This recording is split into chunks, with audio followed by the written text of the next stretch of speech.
Hi, this is Visitors Book and I'm Maya, your host. In this program, we're going to be meeting with diplomats and foreigners who live here in Pakistan, and we're going to find out what they really think about the country. So today, our guest is Dr. Leonel Javeres Mbah, a doctor and a PhD student from Cameroon. So let's go meet with him. Hi, Dr. Leonel. So nice to meet you. Nice to meet you too. And thanks so much for coming here today. Have you been here before in this park? No, it's the first time. Yeah? Yeah. I mean, it's such a nice day today. We should take advantage of the nice weather, right? Yeah. The weather is very pleasant today in Pakistan. Yeah, these days it doesn't last long, but yeah. Luckily we get at least 1 month. Yeah, 1 month to enjoy this weather. Okay, so you first came to Pakistan about 3 years ago, right? Yeah, exactly. How would you describe your experience so far?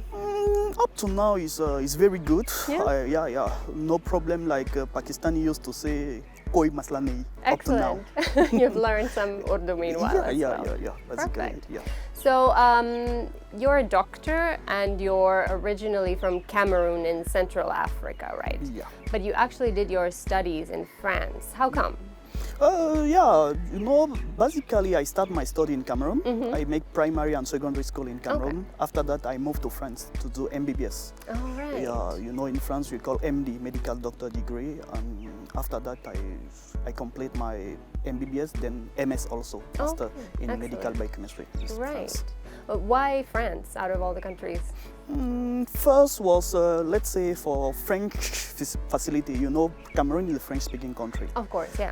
Then moving to France is going to be more easy for me because you won't face any language I need to issues, study in French also. Then that's why I moved, and also because my father is a doctor. I went to the same university. Oh wow! Yeah. So like a family tradition. Yeah, family tradition. Where in France were you? In Paris, Oh, exactly. that's a big University city. of Paris 4. Oh wow, that's excellent. Yeah. So, what gave you the inspiration to become a doctor? Like, why did you want to study medicine? Yeah, I chose medicine, let's say, was a family vocation. Like I told you before, my father is a doctor, and since I'm young, I see my father practicing medicine. Then in Cameroon? Yeah, in Cameroon. And then I fall in love of the profession. Then That's funny because a lot of times people have like some kind of family pressure to become doctors, and they're kind of like, I don't know if I really want to do it myself, but okay, fine, my family wants it, so I'll do it. But you actually wanted to follow it. Yeah, I wanted to become a doctor. Yeah, and it must be a very good profession anywhere in the world, right? Yeah, anywhere, because it's a very good profession, because let's say it's the type of profession you're supposed to do that by love. Exactly. Yeah, by love. And my father facilitated me a lot, and then I fall in love, like I told you. I like the profession. So like from ever since you were little, you knew this is what I would have become. Since I'm young, I know what I was target of that.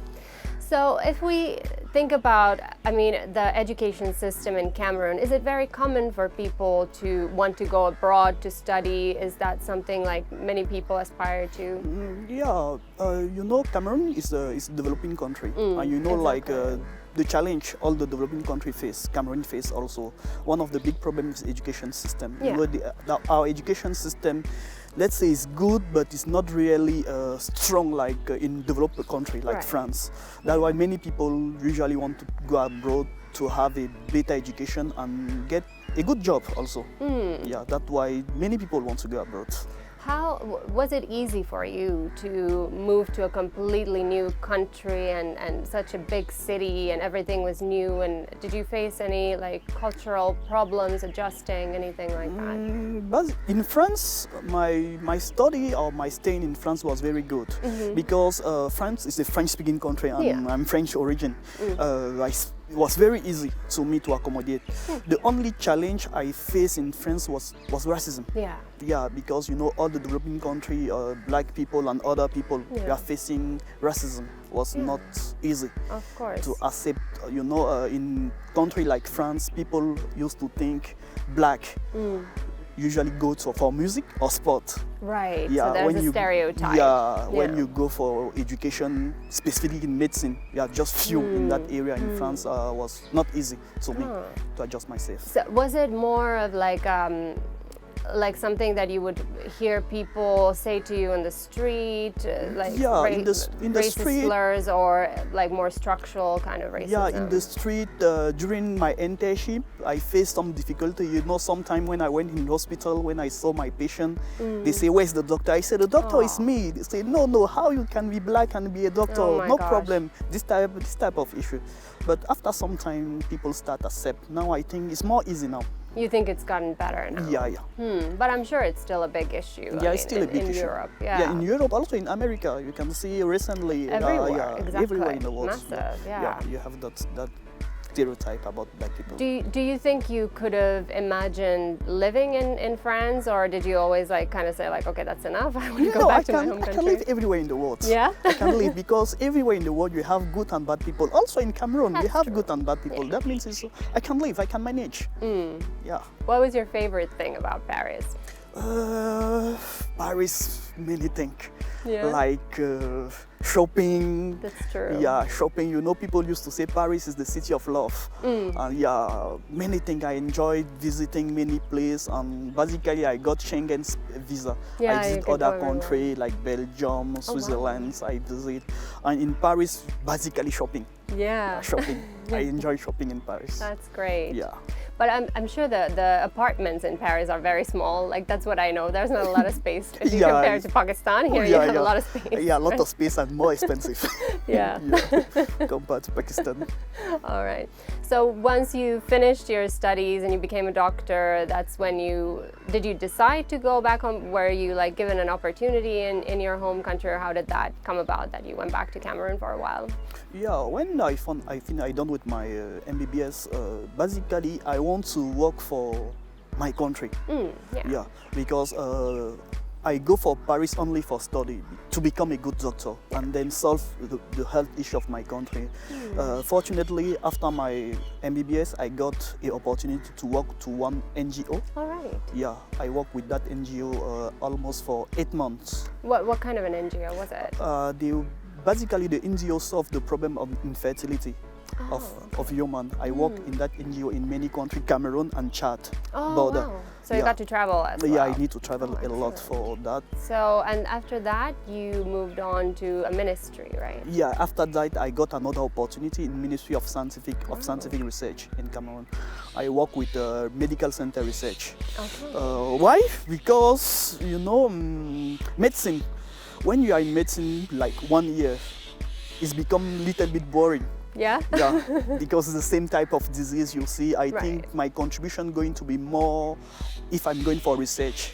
Yeah, that's why I moved to Ministry of Scientific Research in Cameroon. Okay, Yeah. and what were you researching there? What kind of things? My research, basically, I work on neuroscience, or tropical disease also. All right, yeah, that makes sense. Yeah. So you can really contribute to something there. So that was kind of your idea, that you wanted to go and get a good education, then come back and help your country with that, definitely. instead of like going and enjoying an easy, well, maybe not so easy, but a better life for yourself. Oh, that's wonderful. That's really nice. So when was it that you then got the idea of coming to Pakistan to study for a PhD? After 2000, I think it's 2015, I have a friend. You know, in Ministry of Scientific Research, to publish a paper, it's more easy when you have a PhD also, because PhD basically a researcher, medical doctor is most professional. I need to have some degree, make me strong in the world of research. I decided to take a PhD, and I have a friend of mine come to Pakistan before. Okay, so then you were like, oh, maybe I could do that as well. Yeah, he was in Karachi for 6 months, and he said, why not? Right, okay. So what did he tell you about Pakistan? He told me, Leonel, it's better to you to go and make your own opinion about Pakistan.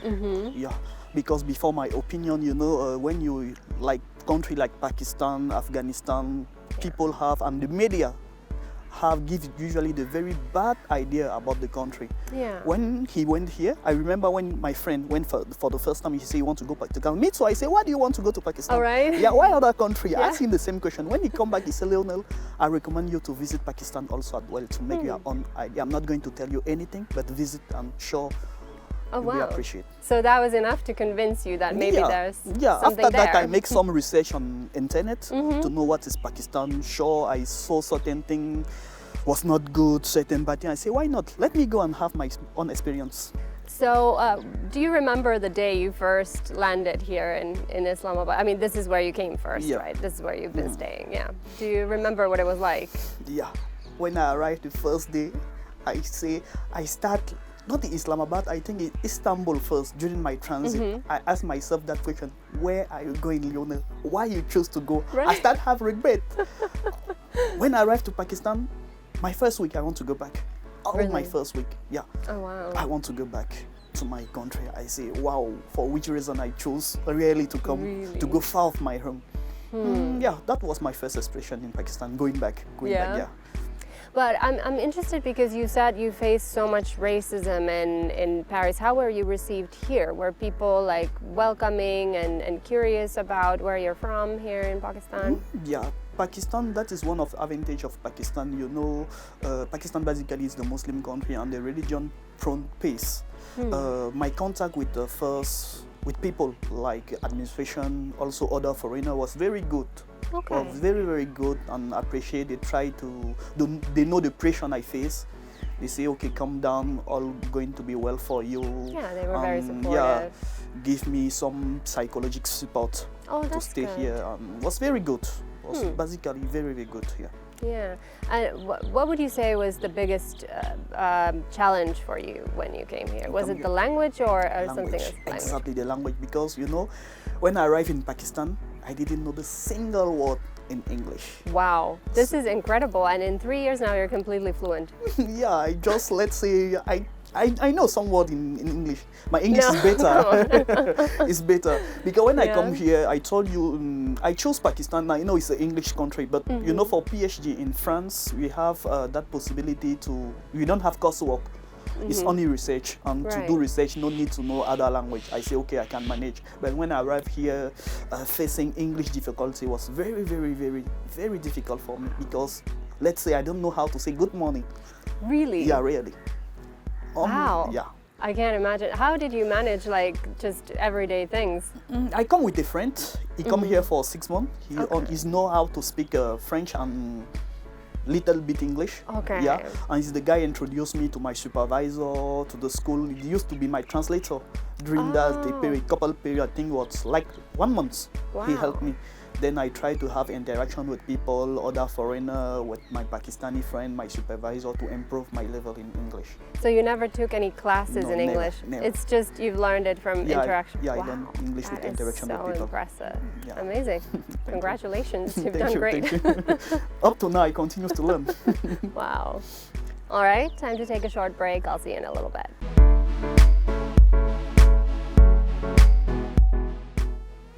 Welcome back. I'm here in conversation with Dr. Leonel from Cameroon.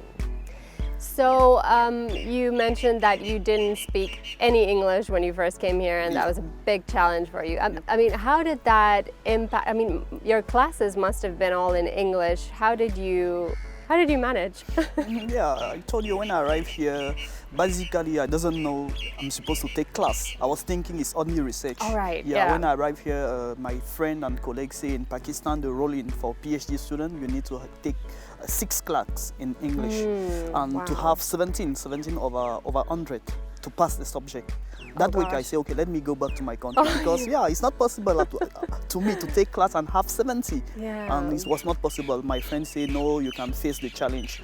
I remember during the class, some lecturer used to ask me, Leonel, can I take a permit? Please, you know you are a foreigner.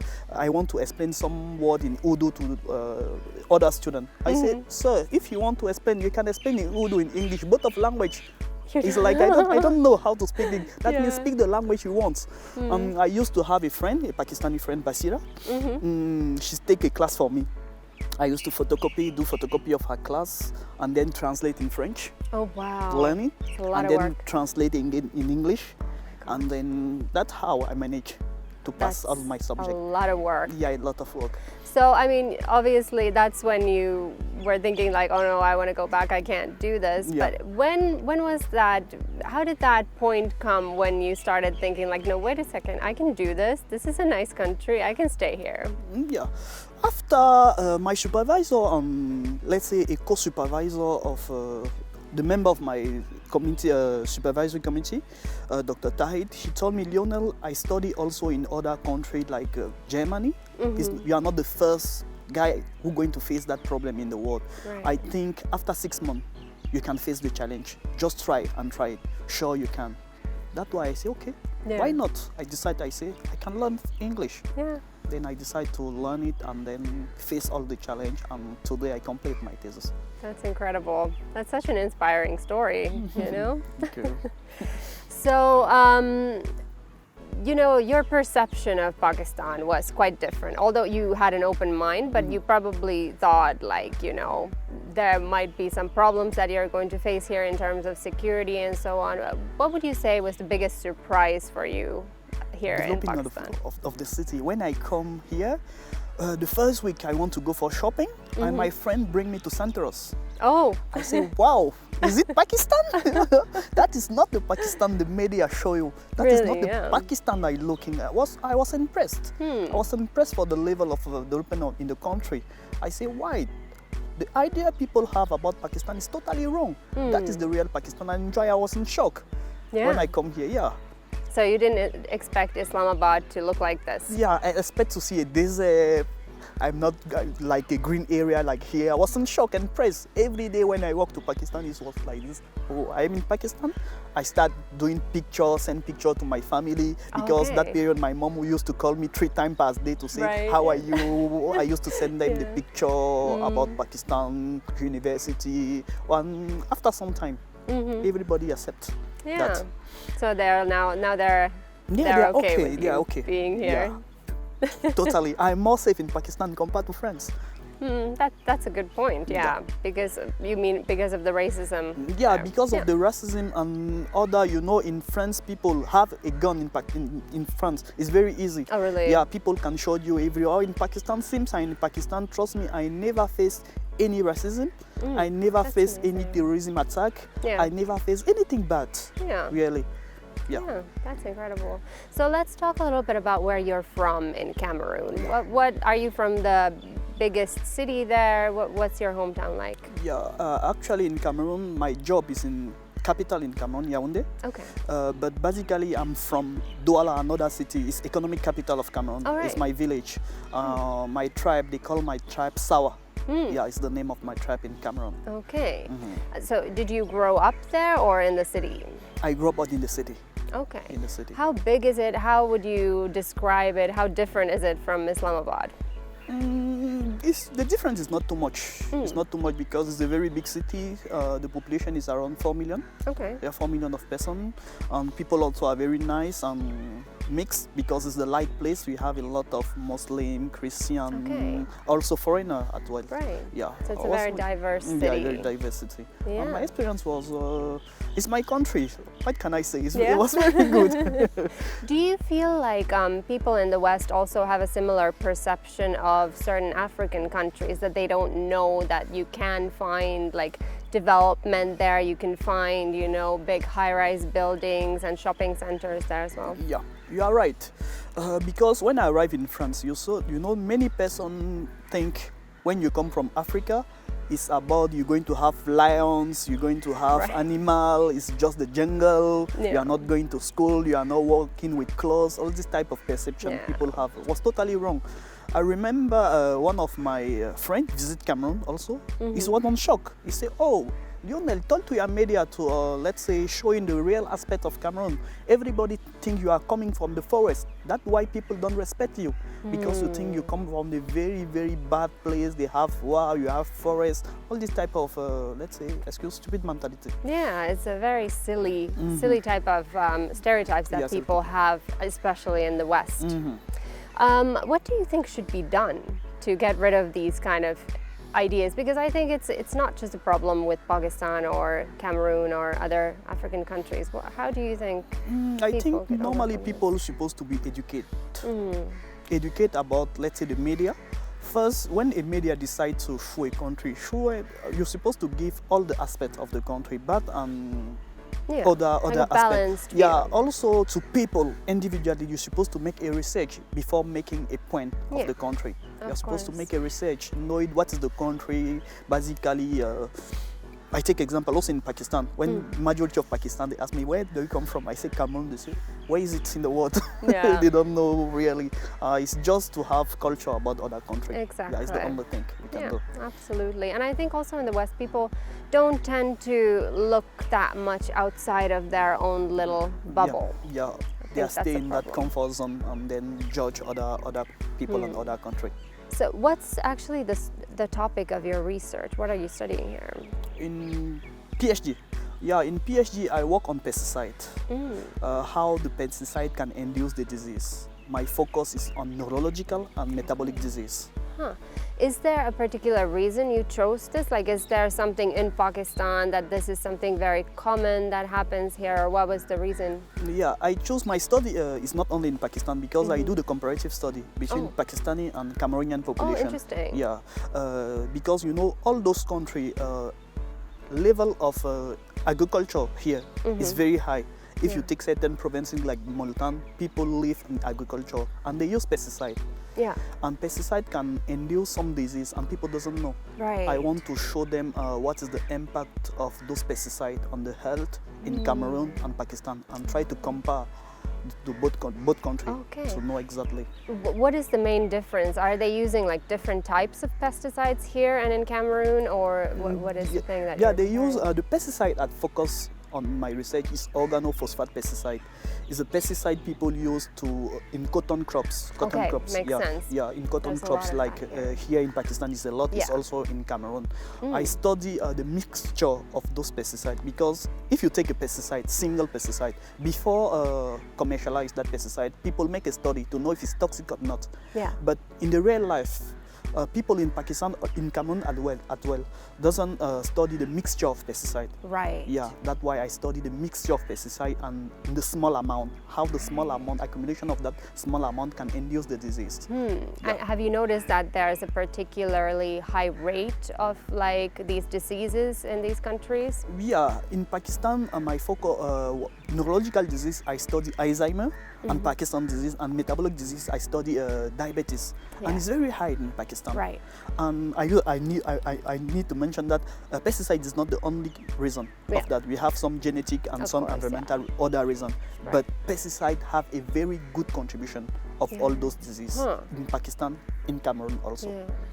So these alternative, more safer, organic pesticides, have you seen them being used anywhere in Pakistan, or is that very, quite rare still? Yeah, people used to use, let's say, ecologists used to recommend those type of pesticides is not toxic. That means the natural pesticide, but you know, for industrial agriculture, people used to use commercial pesticides, not those type. You can see those type of pesticides for family farm. In family farm, if it's not too much, they can use. But intensely, no. People used to use organophosphate and organochloride pesticide, which is very dangerous for health. That's very bad. But hopefully, with your research, we'll find out more about this issue. That sounds like a very important topic. Yeah, it's very important also. This type of research, I'm not the first one who published the paper about that. I published already many papers about the impact of pesticide in the health. Is it true that it's not just like these issues don't, they don't just affect people who work on the farms, but also people who end up maybe using these products in everyday life, so it could be just you and me also. Yeah, definitely. In pesticide we have two ways. You have direct exposure for people working on the farm, and you have also indirect. Exactly. Due to the because when they spray pesticide going to the air, pesticide going to the water, also the fruit. If you take some supervisor in university make experiment, purchase a fruit in all Punjab region, trust me, you cannot believe the level of pesticide in apple, example, we are eating. And that means it's everywhere, everybody is affected of that. Scary. And that pesticide is one of the most contribution. The contribution of pesticide is very high in cancer, example. Many type of cancer. So yeah, should always peel your apples. Right? Yeah, peel, cleaning very well with the good water. Yeah. Wow, I'll remember that now. So fascinating, yeah. And you actually studied malaria in France. That was the topic of your research there, which is also a very big issue here and in your home country. Yeah. What was your focus there? In malaria, I focused to design a new drug and natural drug, basically. Okay. You know, since the malaria is how we don't have a vaccine for malaria, and people used to take medicine because in the world you divided the world in 4 zones, and Pakistan and Cameroon is in zone 3, where we have resistance of chloroquine. Chloroquine is one of the medicine, is common. That's why now some researcher in China start recommended some plant like artisanal plant to use for malaria. But also those plants sometimes is not available everywhere in the world. Right.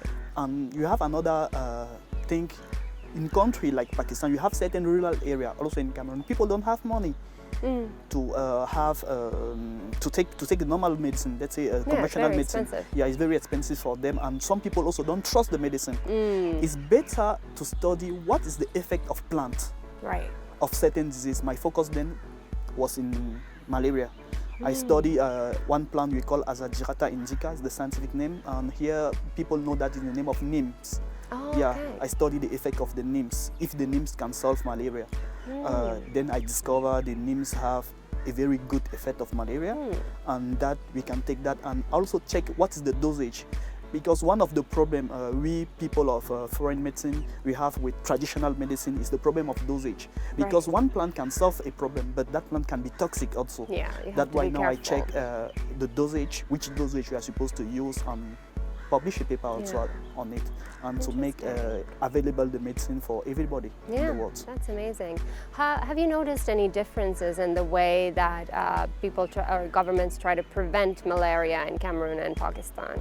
Malaria is the high priority because the level of death by here, the prevalence of death due to malaria is very high. The government used to implement certain medicine like the treatment of malaria to children 0 and 5, and for the pregnant girls is totally free with this type, and they used to distribute mosquito net for free. That's a very important one. For free. Mosquito nets and mosquito repellent, right? Yeah, the most important things. Yeah, it's very important.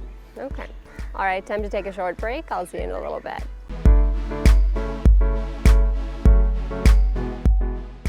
Welcome back. I'm here in Rose and Jasmine Garden with Dr. Leonel. Shall we take a little walk? Yeah, why not? All right. So we were just discussing the research you've been doing as a doctor, which was quite fascinating.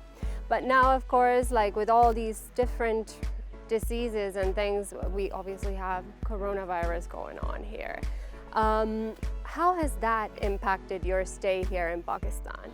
Yeah, during the corona period, I think university stay closed for 6 months. Oh wow! For 6 months, 6 months at home, only on the bed, writing my thesis, and compiled my results, submit the paper. Was not easy at all, because all was closed, and stay in Pakistan in your room without friend. Was very sad, sad period. I take some weight due to corona. Oh no! I think that's happened to a lot of people. Yeah, a lot of people, because all the work was online. But at least you got a lot of work done, I guess. Yeah, because before corona I was locking. Majority, let's say 90% of my lab work was done. That means I used just to combine my thesis and just submit it. Okay, excellent. So now that's done. But as a doctor, like, what would you say, like now we are seeing the cases slowly going up again, what would you say is the most important precaution people should be taking? Up to now, we have certain vaccine, but it's not sure, let's say 100%. Yeah, like the Russian vaccine. But for the moment, I think you can just follow the small SOP the government recommend. That means we have certain distance, wearing mask, washing hand, all this type of precaution. Preferring outdoor locations. Yeah, exactly. Like we are doing now. Prefer online job and reduce of maximum contact. Exactly. So the contact thing is the most important, and washing hands. Yeah, washing hands is very important. And especially, I think wearing masks is wearing masks is very important. Yeah. How has the situation been in Cameroon?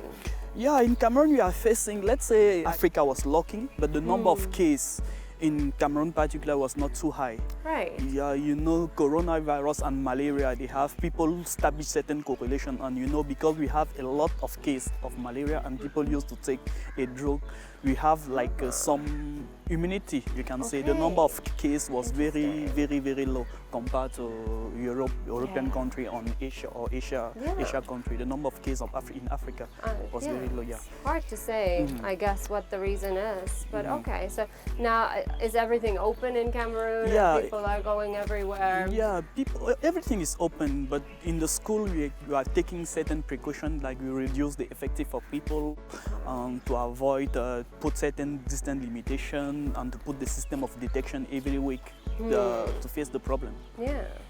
I mean, you being a doctor, everybody was really scared when this virus came about for the first time. What was your reaction? Did you feel more calm because you're a doctor, you're an expert? Yeah, I tried to make my own research about corona, but I think that is my personal thinking. You know, for corona, media make a lot of noise about corona. You know, you have certain diseases, malaria kill more than corona. That's really scary as well, yeah. It's because the media make a lot of noise about corona, because people become afraid of that. I say, sure, it's the very dangerous disease, and people but should take it seriously. If you follow the SOP, you are safe. Yeah, hopefully, and I think hopefully soon we'll have a vaccine. And yeah, soon you're going to have a vaccine. You're going to have a proper medicine for that. For the moment, just try to respect the SOP. I think inshallah all will be going well. Inshallah. Yeah. Okay. So now you're almost done with your stay in Pakistan, right? You only have a couple of months left. Yeah, a couple of months. I will travel. I think I have a flight on 8th November. My mom wants to visit. Finally, she wants to come. Finally, she wants to visit Pakistan because I talk a lot about Pakistan. Yeah. I told my mom now I'm half Pakistani. Oh. Yeah, definitely. She says she wants to visit Pakistan. I say, why not? Then she will come for my defense with me and my sister as well. That's amazing. Yeah. So what do you want to show your mom here in Pakistan? My mom is more interested for shopping. You know, Pakistani and dress. We have a lot of color dress. She says she won't come to Pakistan for shopping, basically. Where will you take her shopping? I'll take her to commercial market, apparel market. I know a lot of market here in Israel. Yeah, Sunday market. I know that many places in Pakistan. That's wonderful. Do you think you'll travel around or you will just stay here in Islamabad with her? No, with her, it depends of the time. If you got time, definitely we will go maybe not far of Pakistan, not far of here. We have a place like Murree. We have also Mobile Island. I can bring her to that place to visit because you have a lot of beautiful places here in Pakistan. Yeah. Oh, that's so exciting. How long is she going to stay here? Maximum, I think, maybe 1 week. Yeah, so maybe not that long for you to travel somewhere far. Yeah. But what about you? I mean, you've been here 3 years. You said that you've mostly been focused on your studies, but did you get any opportunities to travel or see the country outside of Islamabad? Yeah, I traveled. I went to Karachi. Okay, wow. I went to Multan. I went also to Murree and Lahore as well. Yeah. Oh wow! Do you have a favorite place out of all of those? My best place was Murree. Yeah. I want also to visit the northern area of Pakistan because I hear they have a very beautiful place to visit. But up to now, I will visit soon. Yeah. What was it? Did you what was so amazing about Murree for you? Was it so different from where you're from, or you just enjoyed the difference in climate and the mountains? Yeah, I went to Murree after some period of stress. I was facing stress due to my research. I'm not getting the result I expected in the lab. Then my supervisor took me and said, okay, let's go for some relaxation. And then when I arrived to Murree, my experience was very, very amazing. Oh, that's nice. Yeah, it's the perfect weekend getaway from Islamabad, especially when it's really hot and you can just go to the mountains and enjoy. What about Multan? That's an interesting one. How come you wanted to visit that place? I visited Multan for my study. Okay, you mentioned that. Yeah, was sampling. I went for sampling in Multan. I went to one village to collect sample with people. And in Multan, people was, I think many people was the first time to see a foreigner, a black guy. Yeah, was the first contact with the black. But people was very, very, very nice with me. You know, they stay with me all the day, ask me my simple question: where do you come from? My culture. I eat food with them. We are playing certain Pakistani. You dancing certain Pakistani. I was most funny. Sometimes I forgot I'm here for work. Yeah, just making. Yeah. I mean, Multan is known as the city of Sufis in Pakistan. Did you get to visit any of the shrines? No, I didn't visit because basically I know that, you know, I read before going to Multan because before going to one city, usually I make a small research on it. People of Multan, they are very religious. Yeah. Basically, I want to visit that time, but unfortunately, I didn't get the time to do that. Maybe next time. Yeah, maybe next time. Great. And you know, I was just interested in what you said earlier, that in some ways Pakistan and Cameroon are similar because they're both very diverse countries. There's different ethnic groups in both of the countries. What about the scenery and the nature? Are there any similarities? Yeah, they have similarity, but the weather in Pakistan is, when it's hot, it's too hot. Okay. When it's cold, it's too cold. Yeah. In Cameroon, we don't have winter. Basically, so it's almost always a similar weather and just rainy season. Exactly, right? It's raining and dry season. Yeah, it's tropical. So that's different. Do you also have like mountains and deserts? Yeah, there? we have mountain and the desert. We have desert in the north of Cameroon. The north of Cameroon, we are sharing border to country like Nigeria and Chad, and that area is like a little bit desert area. And the south part is like Islamabad, is the green area. Okay.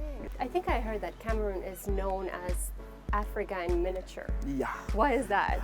Because in Cameroon we have, let's say we have all people from Africa. Yeah, all people in Africa migrated from Cameroon. Example, in Cameroon we have Hausa.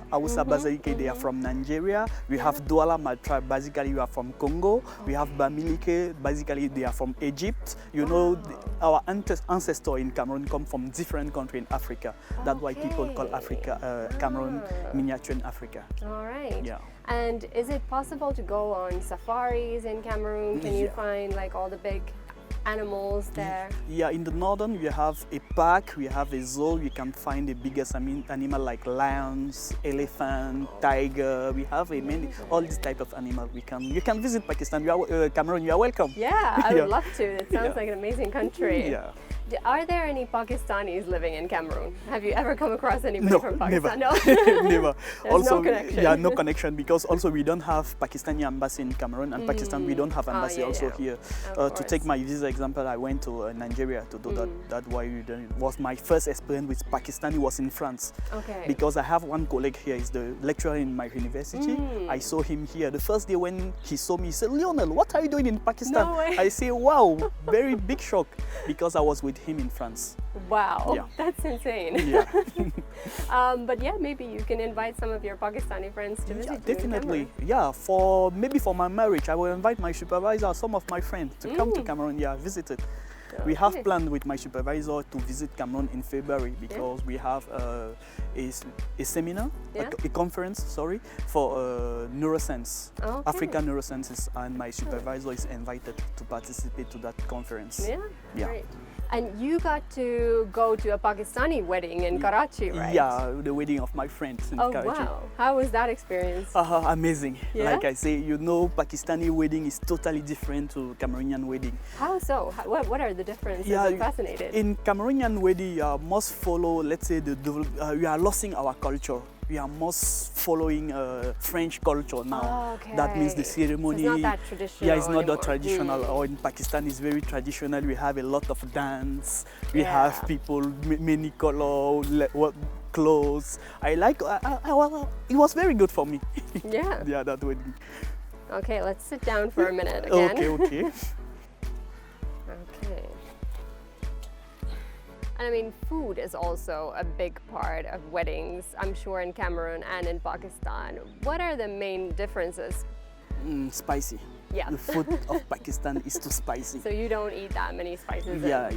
That's why when you arrive here, you are starting cooking. We tried, majority of foreigners from Africa, we try to cook food by ourselves here.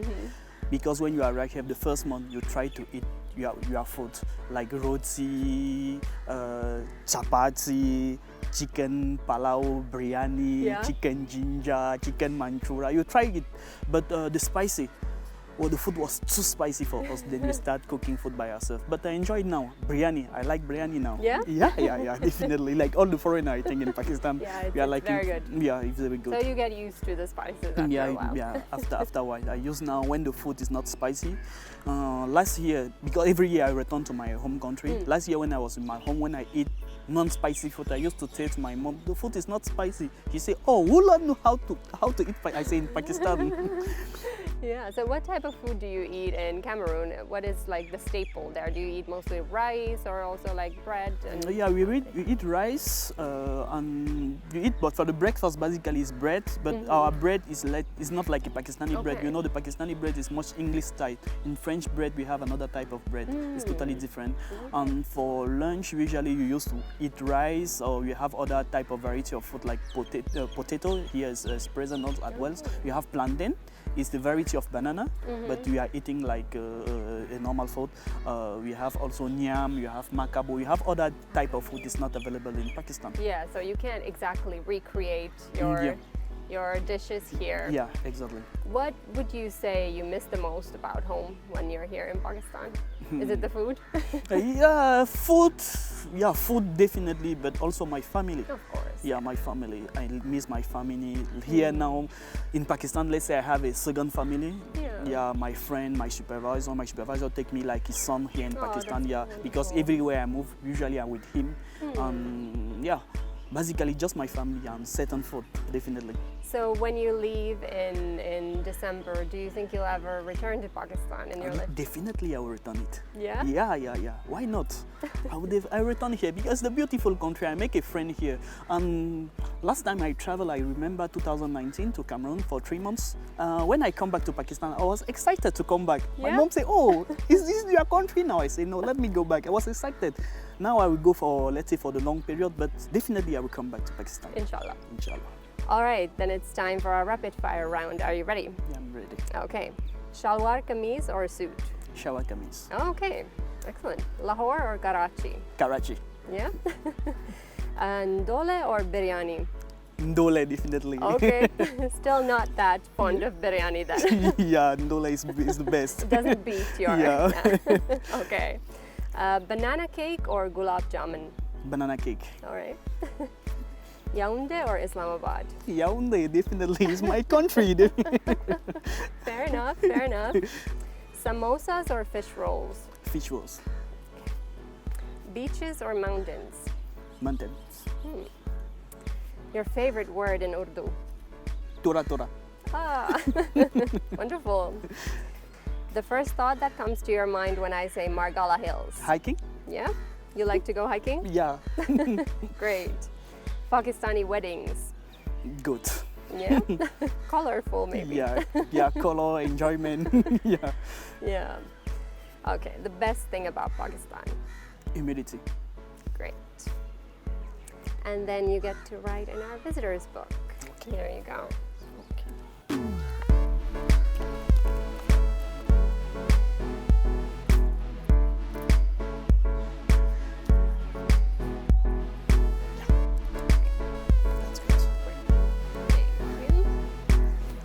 Okay, let's see what you wrote. Thank you to all people in Islamabad, Comsats University, Pakistan forever. Yeah.